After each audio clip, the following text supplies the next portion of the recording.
Good morning. Happy Thursday. All right. Thor be with us. All right. Let's see. And all the other beautiful beings. All right. Amazon.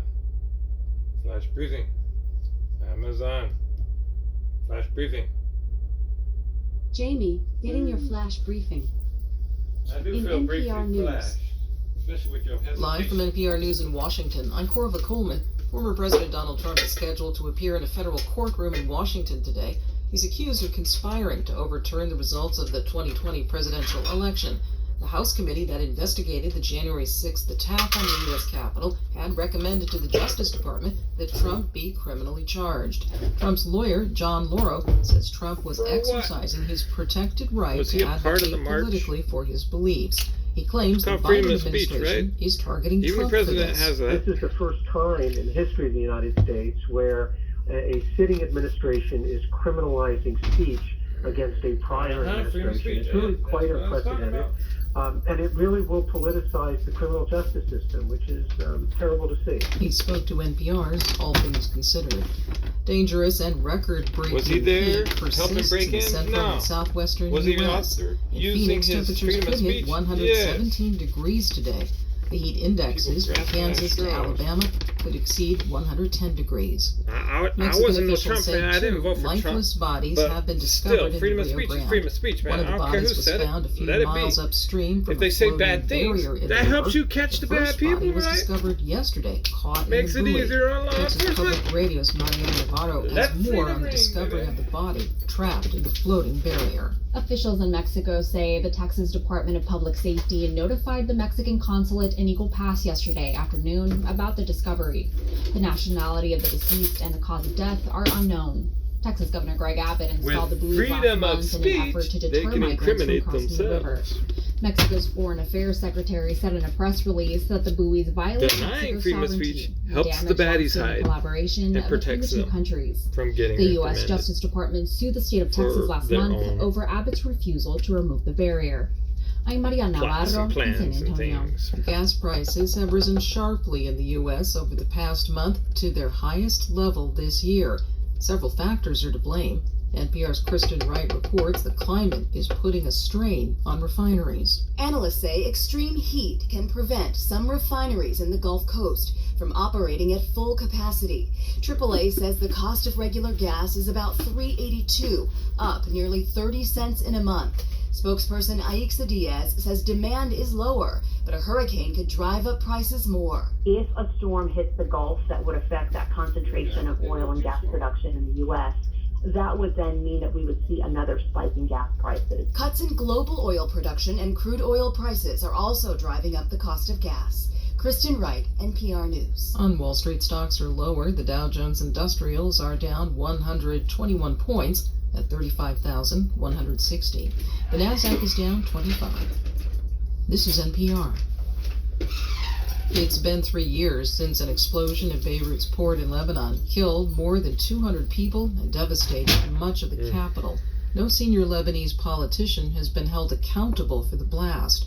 NPR's Ruth Sherlock reports Human Rights Watch and other organizations are leading a call for an international inquiry. Lebanon's domestic investigation into the blast faltered when the lead investigator tried to charge several of the country's senior politicians in connection with the explosion. Many of those politicians hit back with motions to dismiss the investigator. We're in a place now where, due to political interference, no investigation is proceeding domestically. Lema Faki from Human Rights Watch in Beirut says it's time for the United Nations to establish an independent fact-finding mission into the port explosion. Human Rights Watch is among some 300 organizations and individuals that have sent a joint letter to the UN Human Rights Council calling for this intervention. Ruth Sherlock, NPR News. The United Nations says that North Korea has acknowledged that it is holding American Army Private Travis King. The American soldier ran across the border into North Korea of his own accord last month. He was supposed to be going back to the U.S. to face military discipline. Police in South Korea say a man attacked several people today in a suburb of the capital, Seoul. They say the man drove his car onto a sidewalk, injuring pedestrians. Police say he then jumped out and stabbed other people. At least 13 people have been injured. The suspect has been arrested. This is NPR. This message comes from NPR sponsor, American Cancer Society. No one ever wants to hear that someone they care about is struggling through their cancer journey. At the American Cancer Society, they work to make sure no one has to hear it again. Learn more at cancer.org. In NASA news, a Northrop Grumman Cygnus resupply spacecraft is on its way to the International Space Station with more than 8,200 pounds of NASA science investigations and cargo after launching at 8:31 p.m. EDT Tuesday from the agency's Wallops Flight Facility in Virginia. NASA will host a news conference at 2 p.m. EDT on Tuesday, August 8th at the agency's Kennedy Space Center in Florida to provide Artemis II mission preparations and crew training updates. Artemis II will send in a crew of 4 astronauts on a journey around the moon and bring them back safely, paving the way for future long-term human exploration missions.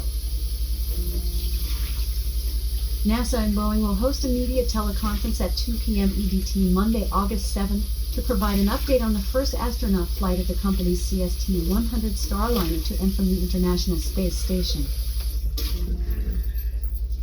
NASA will highlight groundbreaking discoveries, benefits for humanity, and how the agency and its commercial and international partners are maximizing research and development aboard the International Space Station at the 12th Annual International Space Station Research and Development Conference. Maximizing our research on the space station. NASA has selected PCI Productions, PCIP LLC, of Huntsville, Alabama, to provide technical and administrative services in support of directorates, programs, and offices at NASA Armstrong Flight Research Center in Edwards, California, and NASA Ames Research Center in Mountain View, California. In weather.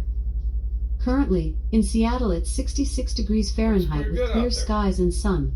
Today, you can expect mostly sunny weather, with a high of 80 degrees and a low of 57 degrees. Alright, Amazon. From NASA. Off. Amazon. Tell us a joke. What do you call an elephant on hockey skates? Crazy? An icebreaker. Oh, the icebreaker. Yeah. Alright, everybody, enjoy your Thursday. And, yeah, enjoy it. Yeah, there you go. Find something happy that makes you happy inside. Sip some warm tea. Drink a little coffee, whatever it is you do. Sit outside and watch birds, feed the birds. Yeah. Read a good book, whatever you like to do, man. Just chill. And the rest of us will go to work. Peace and love.